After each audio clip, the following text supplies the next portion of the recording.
right now I'm standing in what is essentially a no man's land between two barricades separating the epicenter of this protest movement, Independence Square, where we saw the bloody clashes yesterday, where dozens of people were killed, and the Parliament and Presidential District, and their barricades sort of setting these two areas of Kiev apart. Now, as we have been reporting, the security troops have retreated to areas on the periphery and beyond Independence Square, so they're not visible on the square right now.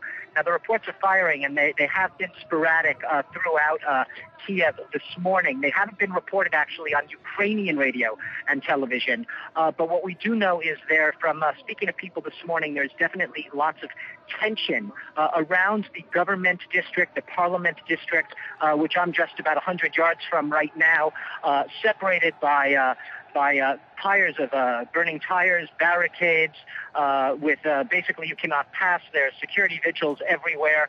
No man's land is very much that in every sense of the word. Almost looks like a war zone with shattered glass everywhere.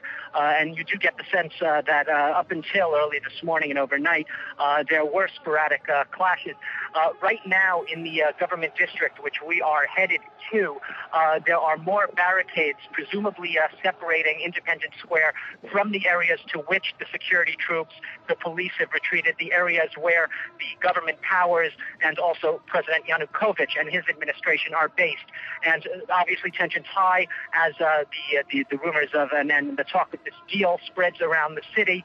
Protesters very much defiant, very much cautious about what this deal really will involve, waiting to hear hard details, not willing to give President Yanukovych the benefit of the doubt, and which is why right now there's really a sense in this government area of town of a siege mentality. No one is going anywhere. Everyone is very much staying hunkered down on either side of their own barricades in what has become a very, very divided city. Divided city with that specter of violence ever lurking, especially after the dramatic events we saw yesterday.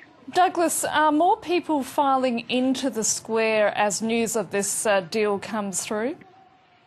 What we are seeing and hearing about all day, basically, is there are buses trying to enter the city, in many cases, and cars trying to enter the city of government supporters.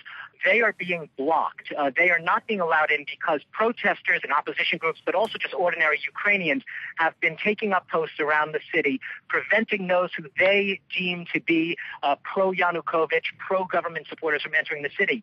That said, yes, there has been a palpable growing of the presence of the opposition overnight, and we have actually seen the opposition consolidate, if anything, its ground following yesterday's events and the pullback of the security forces. They seem to now have more territory. The periphery around Maidan Square is a little larger than it was in the past couple of days. But like I said, still very much separated, a polarized, divided city between the government district, parliament, presidency, and Maidan Square, where, yes, there are right now, I can't see Maidan Square because I'm closer to the government district, but I can see the smoke rising above it, the tires still burning. We can hear the protests. We can hear the speakers at the Tribune. There's probably a couple of thousand people there right now, and that has been sort of a constant number throughout the night.